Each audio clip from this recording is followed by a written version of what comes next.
ಸಂಪೂರ್ಣ ಮದ್ಯ ನಿಷೇಧಿಸುವಂತೆ ಆಗ್ರಹಿಸಿ ಹೋರಾಟ ನಡೆಸಲಾಗ್ತಾ ಇದ್ದು ಮಲ್ಲೇಶ್ವರಂ ಆಟದ ಮೈದಾನದಿಂದ ವಿಧಾನಸೌಧದತ್ತ ಜಾಥಾ ಹೊರಟಿದೆ. ಜಾಥಾದಲ್ಲಿ ಸಾವಿರಾರು ಮಹಿಳಾ ಹೋರಾಟಗಾರರು ಭಾಗಿಯಾಗಿದ್ದಾರೆ. ಶೇಷಾದ್ರಿಪುರಂ ರಸ್ತೆ ಮಾರ್ಗವಾಗಿ ವಿಧಾನಸೌಧದವರೆಗೂ ಜಾಥಾ ನಡೀತಾ ಇದೆ.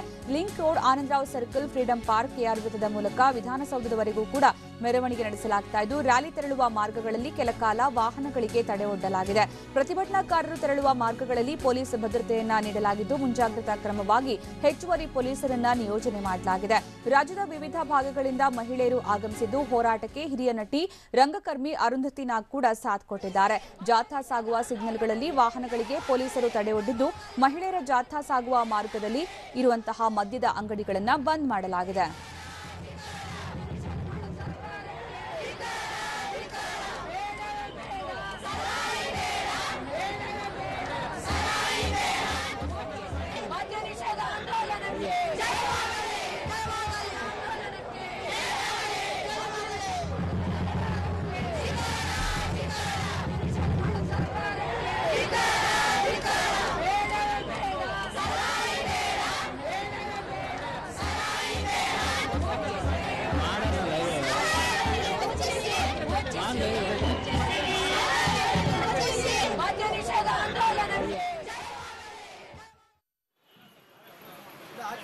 ಇನ್ನು ರ್ಯಾಲಿ ತೆರಳುವ ಮಾರ್ಗದಲ್ಲಿರುವಂತಹ ಎಲ್ಲ ಮದ್ಯದ ಅಂಗಡಿಗಳು ಬಂದ್ ಆಗಿರುವಂತಹ ದೃಶ್ಯ ನಾವೀಗ ನೋಡ್ತಾ ಇದ್ವಿ. ಸಂಪೂರ್ಣ ಮದ್ಯ ನಿಷೇಧ ಮಾಡಬೇಕು ರಾಜ್ಯಾದ್ಯಂತ ಅಂತ ಮಹಿಳೆಯರ ಹೋರಾಟ ಈಗ ಬೆಂಗಳೂರಿನ ತನಕ ಬಂದಿದೆ. ಅಂದ್ರೆ ರಾಜ್ಯದ ಬೇರೆ ಬೇರೆ ಭಾಗಗಳಿಂದ ಆಗಮಿಸಿರುವಂತಹ ಸಾವಿರಾರು ಸಂಖ್ಯೆಯ ಮಹಿಳೆಯರು ಈಗ ರ್ಯಾಲಿಯಲ್ಲಿ ಪಾಲ್ಗೊಂಡಿದ್ದಾರೆ. ಈಗ ನೋಡಬಹುದು ರ್ಯಾಲಿ ತೆರಳುತ್ತಾ ಇರುವಂತಹ ಮಾರ್ಗದಲ್ಲಿರುವಂತಹ ಎಲ್ಲಾ ಮದ್ಯದ ಅಂಗಡಿಗಳನ್ನ ಬಂದ್ ಮಾಡಲಾಗಿದೆ. ಇನ್ನು ಮೆಜೆಸ್ಟಿಕ್ ಸುತ್ತಮುತ್ತ ಈ ಮೆರವಣಿಗೆಯಿಂದಾಗಿ ಟ್ರಾಫಿಕ್ ಜಾಮ್ ಕೂಡ ಉಂಟಾಗಿದೆ. ಹೆಚ್ಚುವರಿ ಪೊಲೀಸರನ್ನ ನಿಯೋಜನೆ ಮಾಡಲಾಗಿದೆ. ವಿಧಾನಸೌಧದತ್ತ ಈಗ ಮಹಿಳೆಯರ ಜಾಥಾ ಆಗಮಿಸ್ತಾ ಇರೋದು. ಹೋರಾಟಕ್ಕೆ ಹಿರಿಯ ನಟಿ ಅರುಂಧತಿ ನಾಗ್ ಸಾಥ್ ಕೊಟ್ಟಿದ್ದಾರೆ. ಜಾಥಾ ಸಾಗುವ ಸಿಗ್ನಲ್ಗಳಲ್ಲಿ ವಾಹನಗಳಿಗೆ ಈಗ ಪೊಲೀಸರು ತಡೆ ಒಡ್ಡಿದ್ದಾರೆ.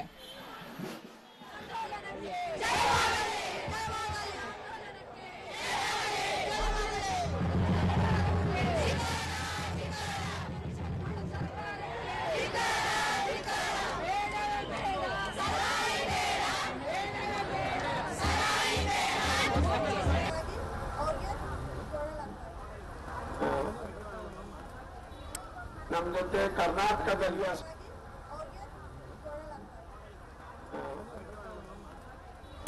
ನಮ್ಮ ಜೊತೆ ಕರ್ನಾಟಕದಲ್ಲಿ